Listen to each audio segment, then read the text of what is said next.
Bismillahirrahmanirrahim. Assalamualaikum warahmatullahi wabarakatuh. Perkenalkan, saya Ratna Kumalasari, salah satu peserta Latsar CPNS Pemerintah Kabupaten Barito Utara. Hari ini saya akan menyampaikan materi dengan judul Substansi Adaptif dan Kolaboratif, yang mana merupakan dua nilai dari core values ASN dan juga merupakan dua hal penting yang menjadi kunci sukses dalam menghadapi perubahan dan membangun kerjasama yang efektif. Pertama-tama kita ke adaptif dulu. Apa sih adaptif itu? Adaptif berarti mampu menyesuaikan diri terhadap lingkungan yang terus berubah. Sementara menurut Robbins, adaptasi adalah usaha individu untuk bertahan dan mencapai tujuan di tengah kondisi sosial dan lingkungan yang berubah. Adaptif tidak hanya penyesuaian fisik, tapi juga cara berpikir, bertindak, dan mengambil keputusan. Terus, mengapa nilai adaptif penting bagi ASN? Karena perubahan global dan teknologi menuntut ASN mampu menyesuaikan diri secara cepat. Nilai adaptif mendorong ASN untuk terus berinovasi, kreatif, dan proaktif dalam menghadapi tantangan zaman. Dan yang terakhir, ASN adaptif menjadi kunci dalam mewujudkan pemerintahan yang dinamis dan responsif. Terus, tantangan strategis yang dihadapi ASN saat ini apa sih? Yang pertama adalah kompetisi antar negara. Dilihat dari segi inovasinya, teknologinya, ataupun pelayanan publiknya.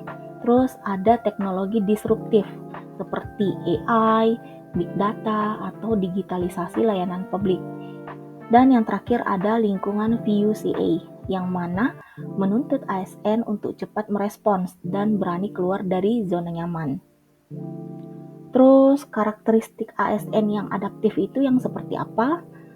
Jelas, yang selalu berpikir ke depan dan kreatif, tidak menyalahkan orang lain atau mencari popularitas, memiliki rasa ingin tahu dan terbuka pada perubahan, melihat peluang di tengah masalah, dan memanfaatkan keterbatasan untuk solusi inovatif. Transformasi menuju organisasi adaptif. ASN adaptif mendorong organisasi pembelajar atau learning organization melalui 5 hal.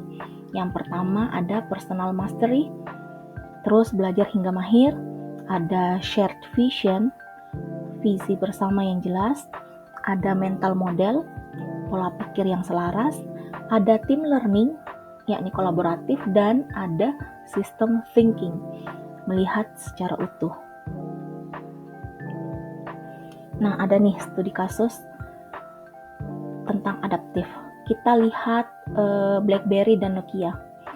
Kedua brand ini gagal beradaptasi, sama saja kehilangan relevansinya. Nah, begitu juga dengan pemerintah.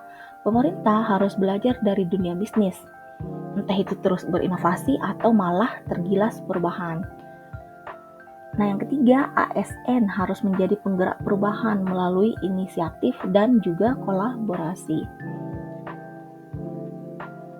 Sementara panduan etika ASN yang adaptif itu terbagi menjadi 4. Yang pertama, cepat menyesuaikan diri dengan dinamika kerja, terus membuka ruang dialog dan kolaborasi, berani mengambil resiko yang terukur demi perbaikan, dan berpikir sistematik serta tidak bekerja secara silo. Jadi, adaptif bukan hanya kemampuan untuk berubah, tetapi keberanian untuk memimpin perubahan. Selanjutnya kita masuk ke kolaboratif. Apa sih kolaboratif itu? Kolaboratif berarti bekerja bersama untuk mencapai tujuan bersama. Dalam pemerintahan, kolaborasi bukan hanya antar instansi, tapi juga dengan pemangku kepentingan non-negara. Contohnya, saat dua instansi berbagi sumber daya dan solusi untuk mengatasi masalah publik secara bersama. Tujuan utamanya apa? Mewujudkan pelayanan publik yang lebih efektif dan efisien. Terus, prinsip kolaborasi pemerintahan. Kolaborasi itu membangun kepercayaan, dialog langsung, komitmen bersama. Prinsipnya ada 4. Yang pertama, adanya forum formal dan terstruktur. Yang kedua, partisipasi aktif dari non-pemerintah. Yang ketiga, pengambilan keputusan berbasis konsensus, dan yang terakhir, fokus pada pengelolaan kebijakan atau layanan publik. Terus ada juga faktor pendukung dan penghambat kolaborasi. Faktor pendukungnya ada 3, kepercayaan antar pihak, kepemimpinan inklusif, transparansi dan desain kelembagaan yang mendukung. Penghambatnya juga ada 3, tidak jelasnya batas masalah, dasar hukum kolaborasi yang lemah, dan perbedaan kapasitas dan budaya organisasi. Terus selanjutnya ada wujud nyata kolaborasi atau yang disebut dengan whole of government, WOG.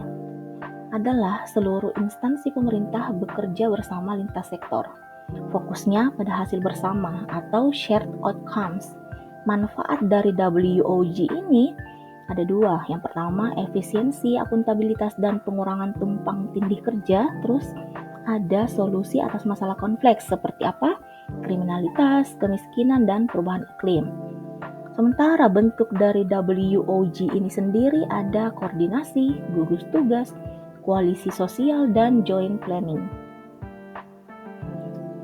Terus strategi kolaboratif dalam pelayanan publik itu apa saja sih? Nih ada 3. Yang pertama, pelayanan berdasarkan jenis. Ada administratif, jasa, barang, dan regulatif. Terus ada pelayanan berdasarkan pola. Ada 1 atap, 1 pintu, teknis, fungsional, terpusat, dan elektronik. Dan kunci keberhasilan ada integrasi layanan, teknologi, dan penyederhanaan proses.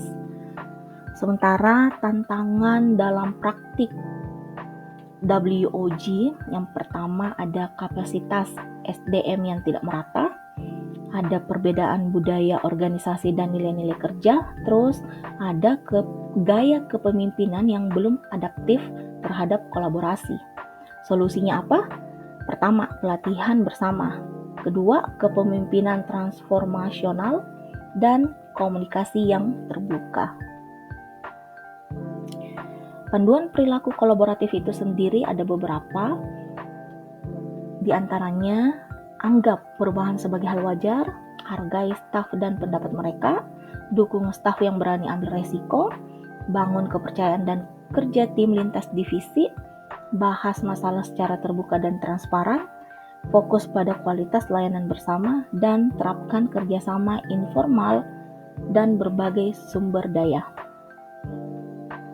Sebagai penutup, kolaborasi bukan sekadar kerja bersama, tapi bagaimana kita saling mempercayai, berbagi tujuan, dan tumbuh bersama demi pelayanan publik yang lebih baik.